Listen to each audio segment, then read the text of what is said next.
way you see contain the lead for max. So same as the trail for max. Now we are going to use the function lead for max, which contains the leading 4-point maximum of y. The same max function I'm going to give. What is the change? I am going to give there. I gave 3 comma 0. Now I am going to give the same thing. So trail for max. So leading point I will be giving. This is the plot will come in task 2. And task 3 is going to be same thing. See, I'm copying.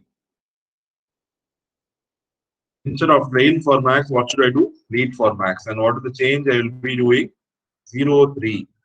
This move max function only I am using. See, the maximum only they are using, but they are using the leading 4 points. So leading means this is backward, forward. So leading means forward. So 0, comma 3. I hope it is correct. Yes. Now what they will say next task will be plot. So the plot also I'll copy the same thing. It is very easy in MATLAB. Once you form a template, you will enjoy working with MATLAB.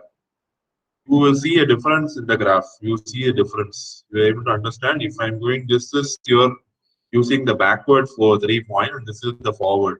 Forward means it is going ahead. So the waveform you see it is starting at 0, but here it is starting already at here.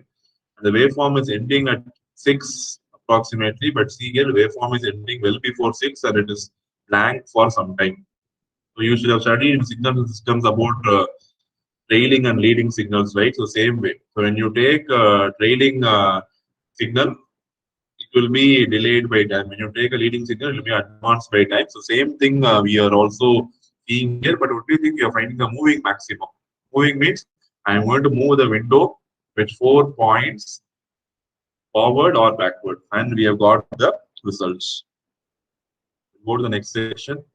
So we have exclusively seen about these two functions, move max and move mean. So other functions are also there. I again say not all functions will be used everywhere. So we have used move mean and move max as a part of the exercise to understand its behavior. Similarly, you can do the same thing using move minimum, move sum, move median, move standard deviation, and move variance, and apply to the data and see how the data representation is getting changed. Okay, that task is left to you.